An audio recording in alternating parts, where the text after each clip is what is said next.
Hello, everyone. Welcome to our Fem City class, our Monday class. My name is Lynn Pelzer. I'm the COO at Fem City. And today we have a really great topic. And this goes along with our theme this month of self-love. So I love the topic as well. It's February. You might be seeing this some other time. You might be seeing it a year from now. Who knows? But today's class is Mindful Reset, Prioritizing Wellness and Balance for a Thriving Year with Elizabeth Sherman. Thank you for joining us, Elizabeth. Thank you for having me. I'm so super excited about this because it's something that I talk with my clients a lot about. And so, I think we're going to have some fun. I do have a lot of slides because I have a lot to talk about. So let's go ahead and dive in. Just before we do that, though, for those of you who I haven't met before, I am Elizabeth Sherman. I am a life and health coach, which means that I work with mostly women, in midlife to help them with their eating, their exercise, their sleep management, stress management, body image, and managing menopausal, perimenopausal symptoms, all doing that naturally. And so I work with my clients on these types of issues. And so we are in February right now. And I think that when we're talking about February, most people like to set New Year's resolutions. And by February, the wheels start to come off. And so what we're going to do here is I'm going to present a 3-part plan that will help you to reset and get going again. And what I love about this formula, this format that I'm going to lay out for you is that it doesn't only apply to health. Like, you can do this for any specific habit. Okay. So first part is defining your why. So why are you wanting to make these changes? And then part 2, which is where we're going to be spending the bulk of our time, is understanding the changes or the stages of change. I think it's really important to look at that. And then part 3 is navigating relapse, or what we're talking about here today is the reset. Okay. So let's start with part number 1. And this is something that so many of us like to skip over when we are putting together goals and deciding that we are going to change our habits. And it's understanding, why is it that I want to make these changes? So part 1 is start with your why. And when we look at why we are doing something, it's really interesting just to point out that there are 2 different options. Sometimes we are going towards something like better health. Sometimes we are going away from something, which would be something like, I want to avoid disease. Okay. Now, neither one is better or worse, but it needs to be 100% important to you, and it needs to be compelling. So what I find for many of my clients is they'll come to me and they'll say, Elizabeth, I want to stop eating sugar. And I'll say, why? And they're like, oh, sugar is so bad to me. It's so bad for me. But when I'm presented with the cookie, we know, and this is something that we all do, right? We're all like, well, I know sugar is bad for me. I shouldn't be eating it. But the cookie freaking tastes good. And so we need to have a better reason other than it's bad for me. And so one of the reasons that I might want to stop eating sugar is because it makes me feel bad, or the cravings that I have afterwards, or it gives me hot flashes. So there are lots of different reasons why I might want to stop eating sugar or start exercising or whatever, other than information. And we seem to default to, well, I know I should, or I'm supposed to, or I've read all of these articles. And when we're deciding our why, it really needs to be an emotional discovery. It needs to be because I'm really afraid of, the disease that might happen in my body. Like, that's really compelling. It's a negative compelling, but it is something that is really super, compelling for me. Okay. So it needs to be compelling. So some red flags when you're starting out with your why is because I should, because I'm supposed to, or this is something that I see a lot with my clients, is that we want to start exercising. Like, I really don't want to exercise, but I think that I should, or I want to do it. And so those are just some things that really aren't compelling, or someone wants me to. Okay. Now, one of the questions that we want to ask ourselves is also, why is now a really good opportunity for us to start this habit? So what's different today? What are the circumstances of my life that are going to allow me to make this change right now? How are you a different person? How are the circumstances in your life different? And so, again, going back to a lot of my clients will say, well, I want to lose weight, or I want to be this weight, or I want to, run a marathon, or things like that. And I think that when we do those types of goals, when we exclaim those types of goals, we're basing it on a person that we used to be and the life circumstances that we used to have. And so I think that it's really important to point out how our life is a little bit different right now, so that we can work through those things. Like, my body might not be in the shape or be able to run a marathon at this point. So just something that I want you to think about. Okay, now, part number 2 of this whole presentation is understanding the stages of change.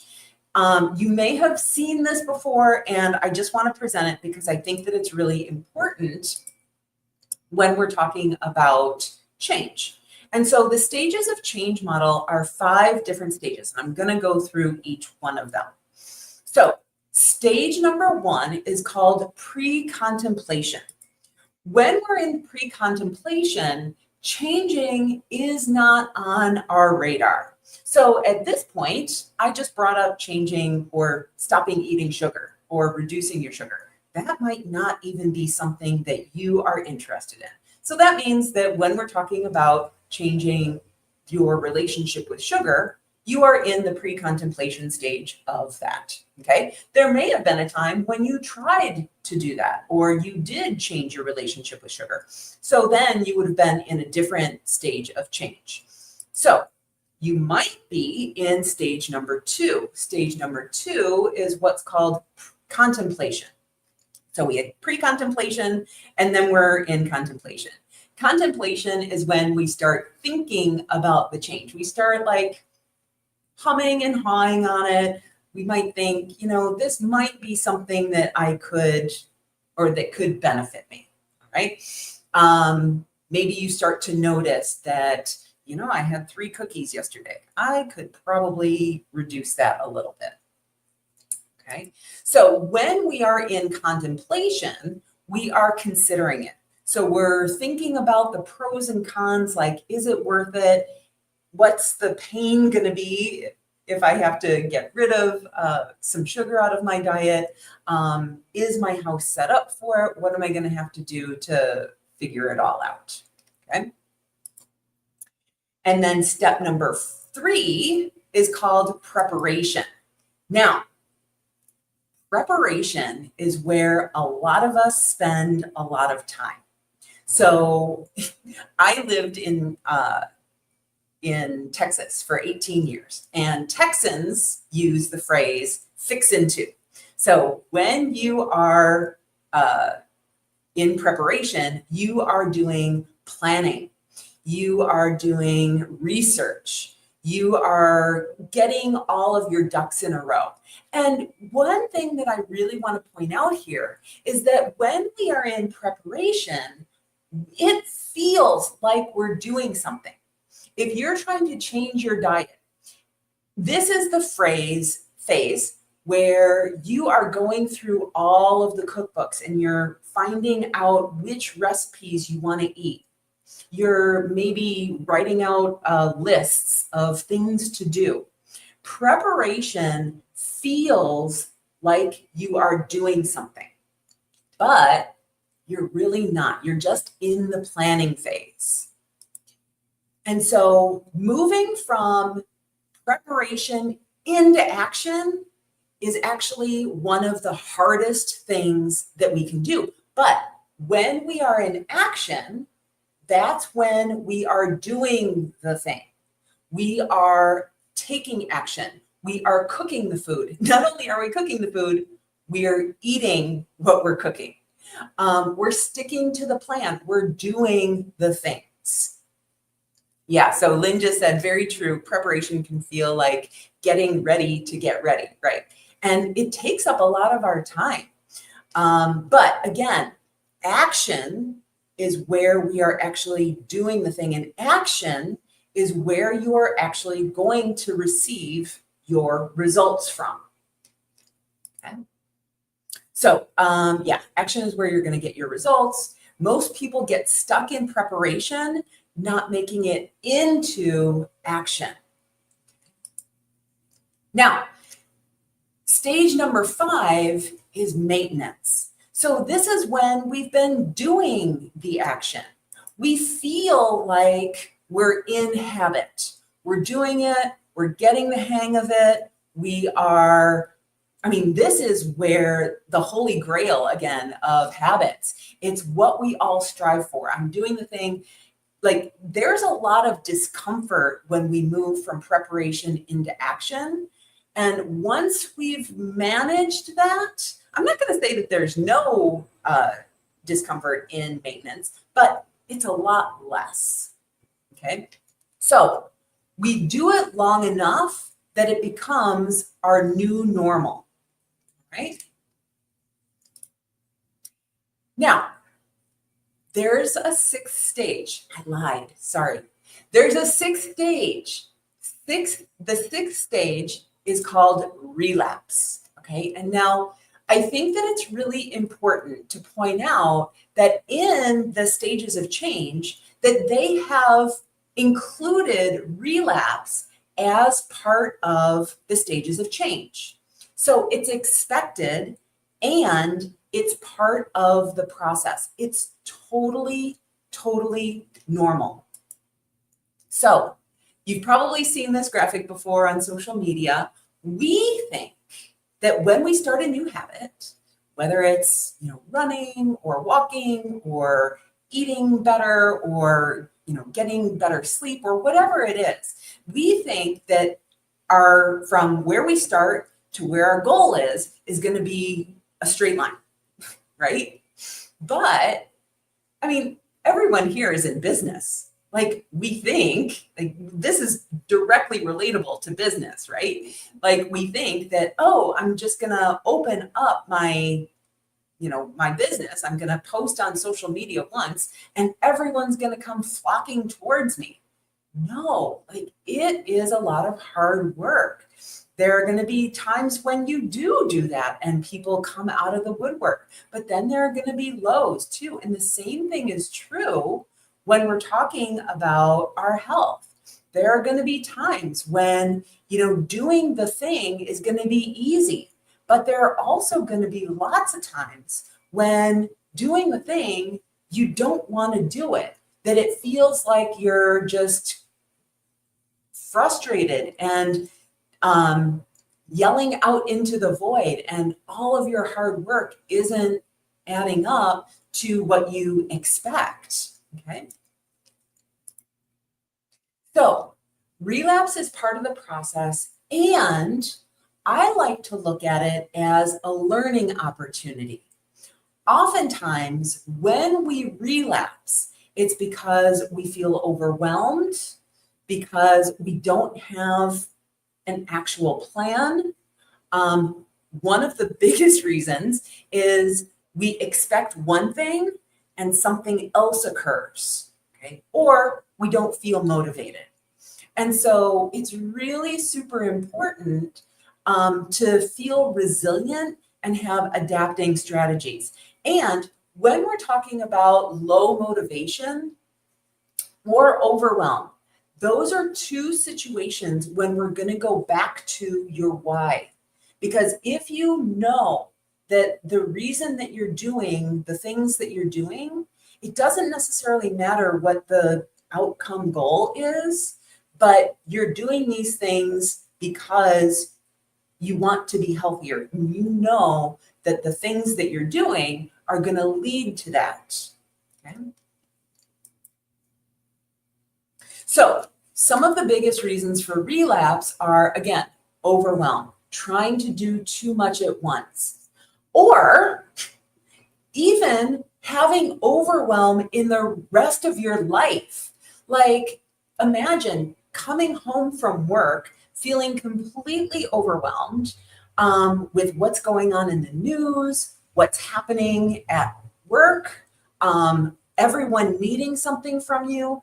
You have this plan to make dinner, but quite honestly, you don't feel like it. And it just feels so much easier to call for takeout, right? It's because you're overwhelmed. It's not because you can't do it.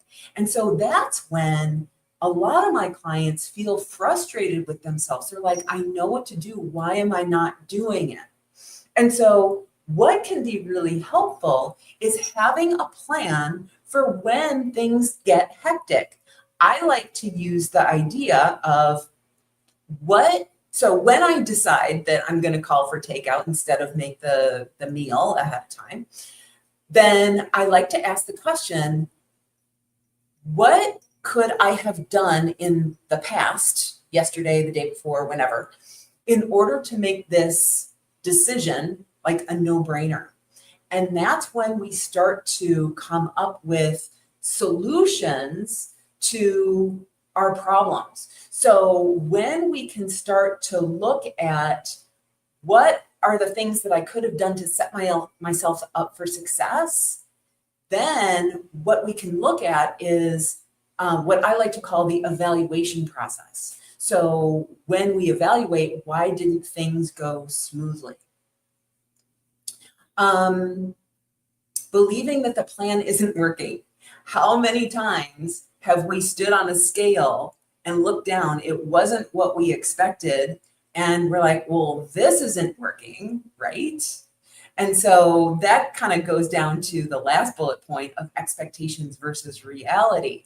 When we have expectations that one thing is going to happen, but something else does, then that's when we're going to make a mistake. Okay. Another example of that would be like if you go to dinner and you've already gone through the menu, you've already decided ahead of time what you're going to pick, and then you show up to the restaurant and the restaurant doesn't have your reservation, and so you're not eating there anymore.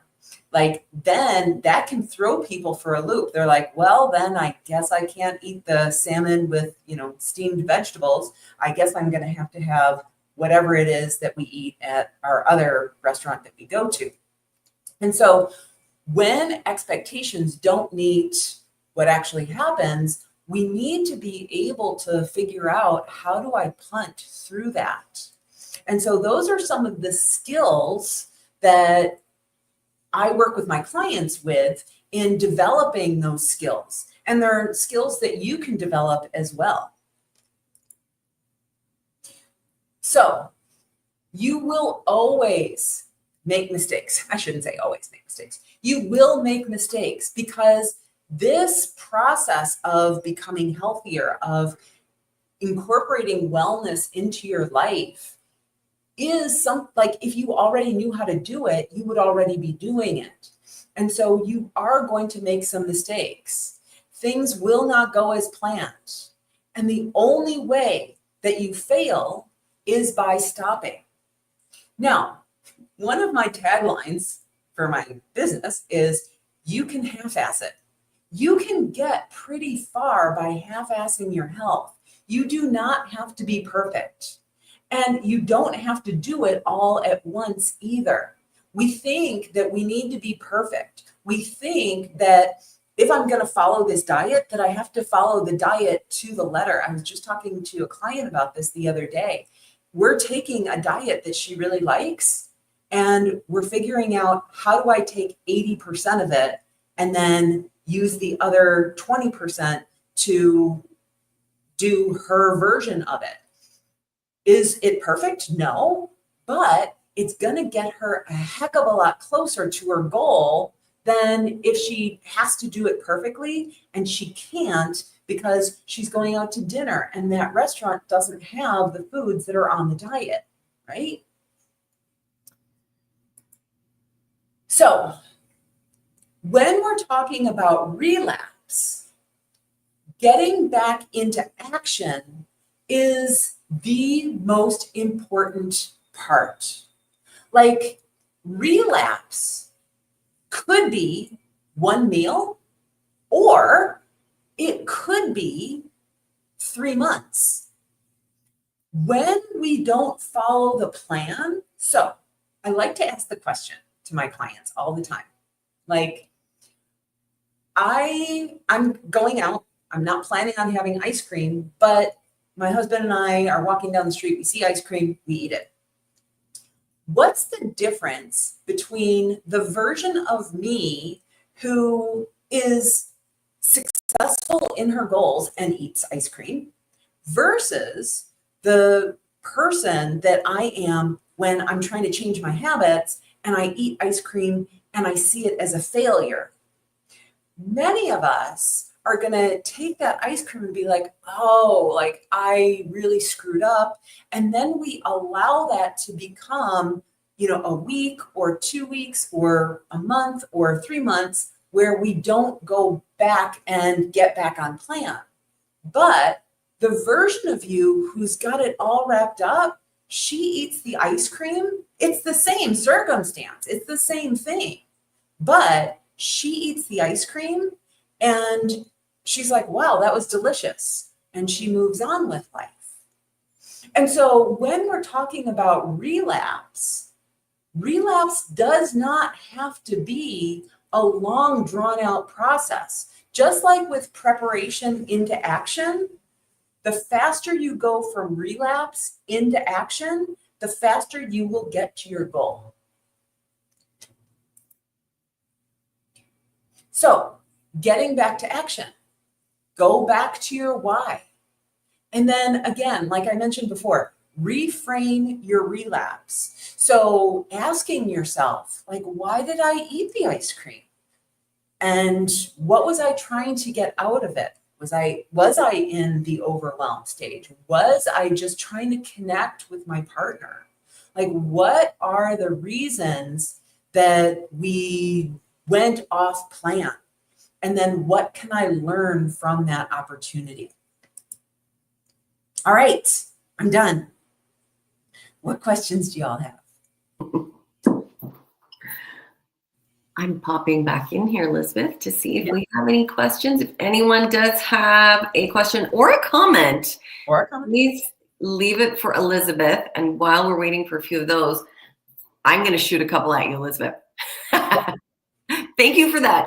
Thank you for going through that. I was going through something myself that I've been working through right now. And it's a very, I'm going to say a small thing, but it's a big thing. Sure. So, and maybe you can give me a few pointers and someone else, this will resonate with someone else. It's drinking water.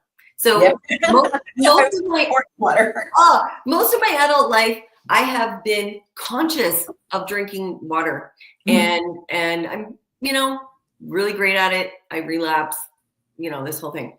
So as you were going through this, it was like, why is it important to me? And I was like, because I feel better. I know that I feel better. I feel like my skin is better. Everything is better when I'm drinking the right amount of water. And, why did I kind of fall off of it? Well, I think I know why. for a very simple reason. And acknowledging it as we were going through this kind of made me feel better, because I'm like, well, this isn't a permanent thing. I live near Toronto. We have been in a crazy deep freeze. I don't feel like drinking cold anything right now. I just don't. I'm freezing cold, shoveling snow and stuff. And so I feel like I've fallen off my habit in the last 6 weeks. Yeah. And now I'm not in wintertime, just so you know. Right. And now I'm not looking for water anymore. I'm out of the habit in such a short amount of time. I'm already out of the habit. I'm trying to force myself. So I was going through this, understanding the change. I have been thinking about it, and what am I going to do to prepare? Well, I'm going to just pour that big mug of water that I sometimes carry around with me, all this kind of stuff, and thinking about the relapse. But also, I want to just give you a really good compliment about breaking it down into small pieces so it's not so big. Like that it's realistic to say if you're just, doing part of it, it's still getting you somewhere, and acknowledging that, maybe 3 months from now, once I've gotten my water back on track, maybe there's the next thing I want to jump into in my health that I'm going to take on. So I don't know if you have any comments or thoughts about that, just the water, but it could be something else. Yeah. No, 100%. Everything that you've said, I agree with. And one of the things that I was talking to a client on Friday actually about this is recognizing that there might be seasons where habits come easier and habits need more attention. And so because in winter, and you living someplace that's cold, it's actually very normal to not, well, first of all, your body doesn't need as much as you would in the summer when you are perspiring. And we're just talking about water right now. So I'm going to give you some specific water help. But hopefully we'll be able to map these to other tools too, or other habits as well. So one is, as far as water goes, I like to make sure that your urine is just pale yellow by the end of the day. That's how you know that you're drinking enough water for your body. And it doesn't always have to be straight water. Like water is best, but flat water is best. But, there is a continuum. And so tea might be something that's warm that has a high water content as well. So just some things for you to think about. Yep. Other thing is when we're talking about habits and water, I really like the idea of habit stacking. And so one of the things that I do is I make sure that I drink a glass of water before I drink my coffee. And then I also drink water in between cups of coffee.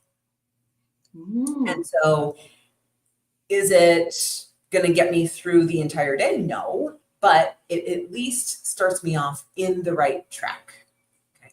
So really being able to figure out, like, how do I take this habit and break it down into smaller pieces? Okay. That makes sense. Yeah. And as I was thinking of that through, I was also realizing that when I'm not drinking the water, it is really just my choice. It's not that I can't. It's funny, as you were talking, I was like, it's not that I can't. I don't prefer the cold when I'm cold. Tea, great idea too. But I was also like, sometimes I think it's talking myself in or out of things. Absolutely. And so, one of the tools that I use within my my coaching practice is it's a CBT tool, cognitive behavioral therapy, called the Think, Feel, Act cycle. And so going backwards, like everything that we do or we don't do, drinking the water, exercising, eating a vegetable, whatever it is, the action is based off of our feeling, our emotional state at the time that we're supposed to do it, right? And so then if we back it up even further, that our thought process is actually what creates that feeling. What you are feeling is you're like, oh, I should drink some water. And then you're feeling resistance. Like resistance is an emotion. And when we feel resistant to something, guess what? We're not doing it. And that goes back to like that whole why. It's like, well, I should be drinking it. Well, but okay, but you don't want to. So going back to your why of, well, why do I want to? And can it, instead of it being cold water, can it be like more room temperature so that it's a little bit more palatable and it's not so biting when you're drinking it? Yeah. Mm-hmm. Mm-hmm. Excellent. Thank you for that. Absolutely. I'm gonna go get a glass of water after this. Yay. Okay, you know a habit I used to do when I always do these classes is I had a glass of water with me. And I noticed that I didn't today. See? That's how out of the habit I am. Anyway. Well, and so like that's actually another really good point. Like I have this sitting on my my desk all day long. And speaking of water, one thing that I noticed that has helped me to drink more water. I realize that this has turned into a water conversation, but if I fill up my glass immediately when it goes empty, I will drink more water than if I allow my glass to go empty or my pitcher to go empty. And then I'm like, oh, I need to drink more water. And it's like, oh, but I can't because it's empty. Like it's being onto your brain and the resistance that the resistant thoughts that your brain offers you is one of your best defenses. Yeah, I love it.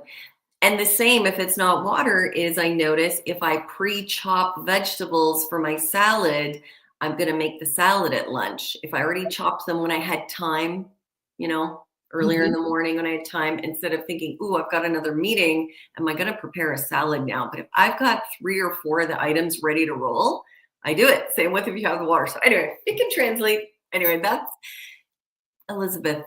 I don't see any other questions there, but where can people find you if they want to learn more about what you're doing or connect with you? Yeah. So you can find me at elizabethsherman.com. That's my website. And I love hanging out on Instagram at elizabeth.sherman.coach. I also have a Facebook page, but I feel like Facebook is frustrating these days. The reach just isn't there. So everything that I post on Instagram goes over to Facebook. So you can just choose one. Okay. So find you on your website or on Instagram. Oh, and I also have a podcast. I forgot about that. It's called Total Health in Midlife. Sorry, what is it called? Can you repeat? Total Health in Midlife. And I have at this point, I have over 210 episodes on health and midlife, everything that I'm talking about right now. And yeah. Excellent. Thank you. That's a great resource for everyone. All right, everyone. Thanks for joining us. Thank you so much, Elizabeth. And if you want to see more of our classes and you're seeing this either live or in replay somewhere, you can go to femcity.com and look in our library and see all of our previous classes as well. Thanks, everyone. Thanks, Lynn. Bye.